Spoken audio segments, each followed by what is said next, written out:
Culte du dimanche 7 février 2021 à l'église de Sonane de Paris. Paul a dit aux amis de l'église de Galate, Galates stupides.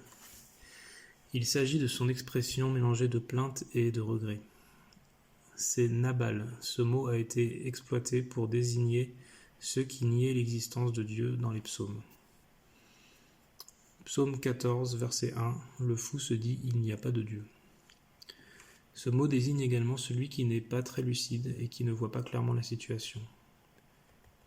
Il y a eu une personne qui s'appelait réellement Nabal dans le livre de Samuel 1, chapitre 25. Lorsque David vagabondait avant d'avoir le trône, il a envoyé quelqu'un à Nabal qui était un riche de la région. Et Nabal répondait ainsi.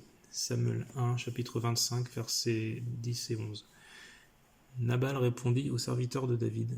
Qui est David et qui est le fils de Jessé? Il y a aujourd'hui beaucoup d'esclaves qui s'enfuient de chez leur maître. Je prendrai mon pain, mon eau et la viande que j'ai préparée pour mes tondeurs et je les donnerai à des gens dont je ne sais même pas d'où ils sont.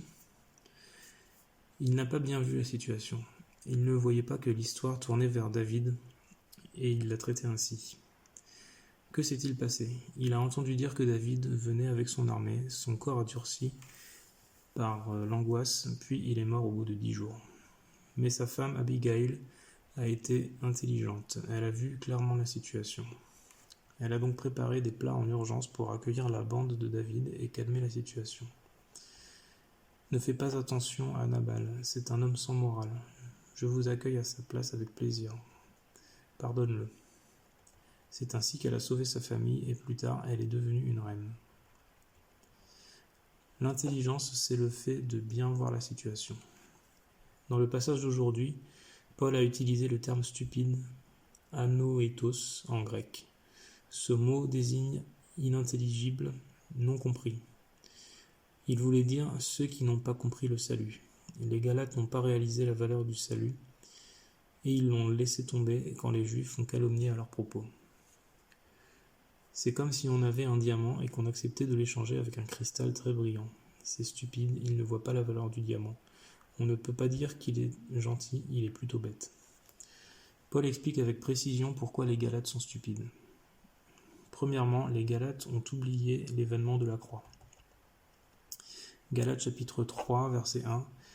Galates stupides, qui a pu vous fasciner, alors que sous vos yeux, Jésus-Christ a été dépeint crucifié. Ça ne faisait pas longtemps que Jésus était accroché sur la croix. Ça faisait 15 ans tout au plus.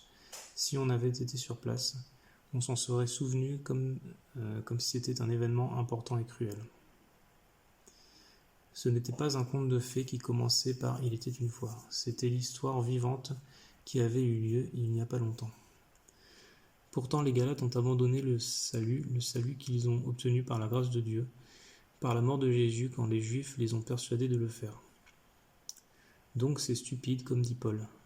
Galates stupides. Vous et moi n'avons pas vu en vrai l'événement de la croix. Nous n'avons pas rencontré non plus des témoins. Cependant, nous croyons à la Bible et l'histoire transmise par de nombreux témoignages. C'est un miracle. C'est un travail du Saint-Esprit. Mais soyons vigilants. Nous pourrions abandonner ce salut, la bonne nouvelle de la grâce de Dieu. Les ennemis du salut continuent de chuchoter. Ils utilisent les termes pragmatisme, rationalité, modernisme, darwinisme, postmodernisme, moralité, humanisme ou piétisme dérivé, pour nous embrouiller. Ils soufflent en disant que Jésus ne suffit pas et que le salut n'est pas tout. Il faut rajouter ici, il faut enlever ça. Et finalement, il faut partir de Jésus et de sa grâce. Leurs discours sont souvent vraisemblables. Plus on les écoute, plus on est embrouillé. Et une fois qu'on s'est fait piéger, on devient stupide. Deuxièmement, les Galates ont déjà oublié le moment de la réception du Saint-Esprit. Galates chapitre 3, verset 2. « Voici seulement ce que je veux apprendre de vous. Est-ce en vertu des œuvres de la loi que vous avez reçu l'Esprit, ou parce que vous avez entendu le message de la foi ?» Galates chapitre 3, verset 5. Celui qui vous accorde l'Esprit et qui opère des miracles parmi vous, le fait-il donc en vertu des œuvres de la loi, ou parce que vous avez entendu le message de la foi. Il incite les Galates à se rappeler le moment de la réception du salut. Connaissiez-vous bien les lois de Dieu? Respectiez-vous ces lois? Soyez honnêtes, vous ne méritiez pas cette grâce, n'est-ce pas? Tout ce que vous avez fait, c'est que vous croyez à Jésus quand vous avez eu sa bonne nouvelle et Dieu vous a sauvé. Dieu vous a envoyé le Saint-Esprit alors que vous ne le méritiez pas, mais avez-vous déjà oublié cela? Avez-vous déjà oublié le moment où vous avez pleuré par émotion en remerciant la grâce de Dieu? N'est-ce pas la grâce miraculeuse que vous soyez devenus les enfants de Dieu, le sacerdoce royal?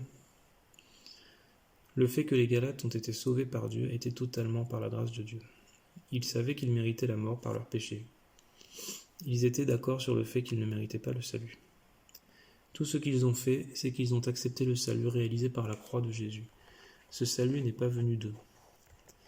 Ils étaient pécheurs, le salut leur est venu du ciel, de la croix de Jésus. C'était complètement par la grâce de Dieu. Mais là, les Galates pensaient qu'ils avaient été sauvés par eux-mêmes.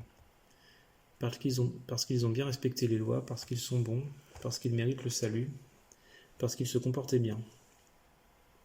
Ils ont déjà oublié comment ils étaient avant, c'est insensé.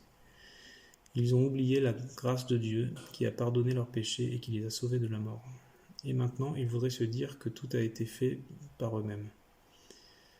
C'est humain, les humains demandent la grâce, mais une fois qu'ils l'ont, ils l'oublient très vite.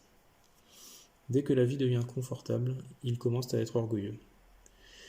C'est important d'être reconnaissant et de garder la stabilité. Les Galates n'étaient pas ainsi. Ils ont abandonné la bonne nouvelle pour retourner aux lois, pour faire semblant qu'ils étaient toujours bien. C'est idiot. Galates chapitre 3, verset 3.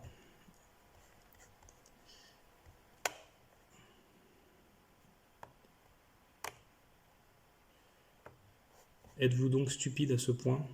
Après avoir commencé par l'esprit, allez-vous maintenant achever par la chair? Troisièmement, ils ont rendu leurs expériences inutiles.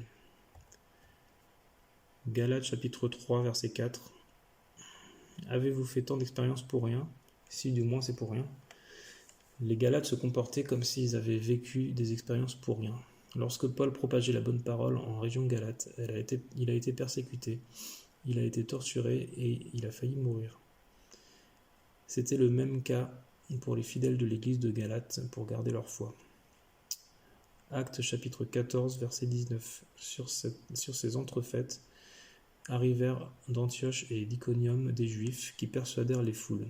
Ils lapidèrent Paul et le traînèrent hors de la ville, pensant qu'il était mort.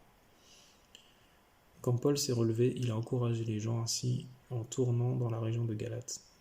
Acte chapitre 14, versets 21-22. Après avoir annoncé la bonne nouvelle dans cette ville et fait bon nombre de disciples, ils retournèrent à Lystre, à Iconium et à Antioche.